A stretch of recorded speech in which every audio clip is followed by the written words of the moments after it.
El periodismo libre. Hoy festejamos a quienes ejercemos lo que puede ser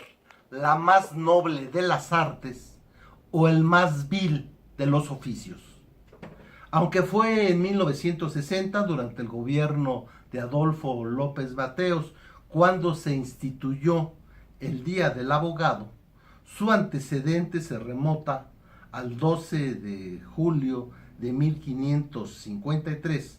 cuando se impartió la primera cátedra de Derecho en México y tal vez en América, en la entonces Universidad Real y Pontificia de México, a cargo de Fray Bartolomé Frías y Albornoz. Y es interesante ver que no se eligió la fecha de la primera audiencia, de la primera sentencia o de la primera promulgación de una ley, sino la primera función que se remarcó de un abogado fue precisamente el dar una clase, la importante tarea de transmitir conocimientos para formar intelectual y moralmente a quienes obtienen en las aulas los conocimientos y las bases para el ejercicio eficaz y honesto de todas las prácticas jurídicas profesionales en todas sus modalidades. Hoy se da el festejo cuando vemos que no se cumple con lo fundamental en un Estado de Derecho, y esto es que tanto gobernados como gobernantes cumplamos estrictamente con la ley. Así vemos intentos de gobernadores de Veracruz, de Chihuahua y de Quintana Roo que habían tratado de promover leyes para no cumplir con leyes superiores y con la propia Constitución, buscando su impunidad. Por ello, el Ejecutivo Federal priista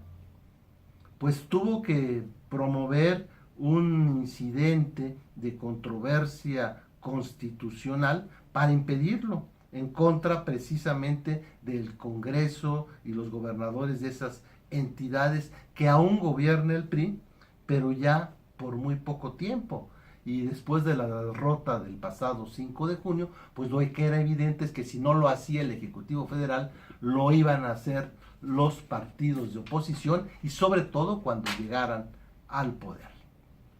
Esta situación de fracaso pues ocasionó que hubiera un cambio en la dirigencia del PRI. Y aquí estamos viendo cómo otra vez se incumple con lo fundamental del Estado de Derecho, y es que las normas se deben de cumplir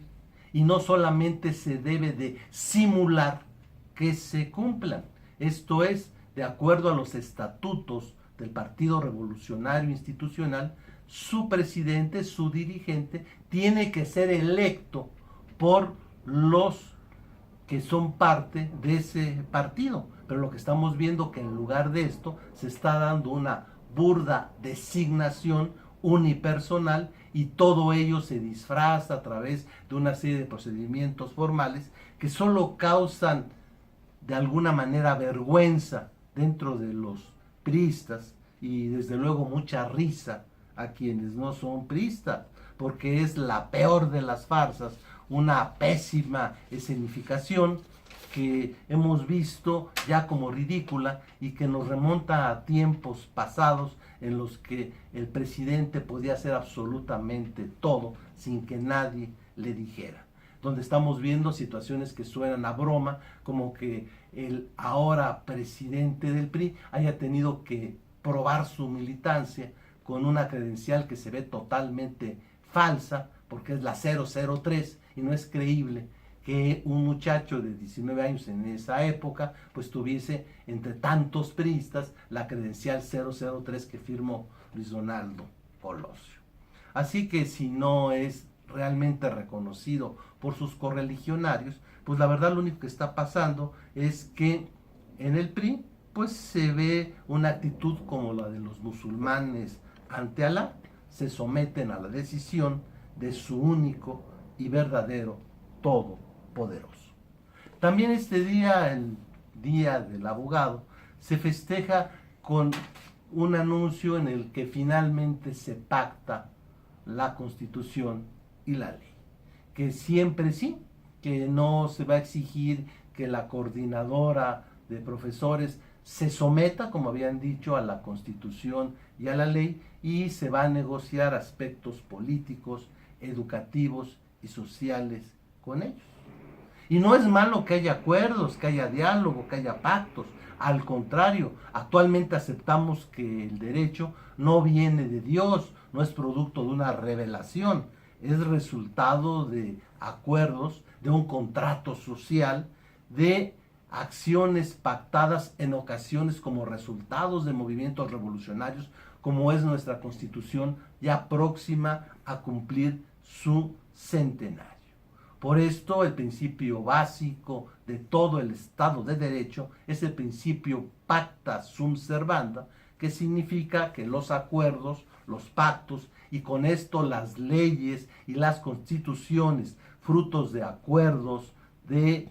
grupos que están representando en los poderes constituyentes y en los poderes legislativos, son los que crean estos acuerdos que luego tienen que ser obligatoriamente cumplidos. Así, el día de hoy, Día del Abogado, el único y verdadero festejo sería el que realmente exista un Estado de Derecho y que la ley sea la base de una convivencia social y pacífica en beneficio de absolutamente todos. Muchas gracias.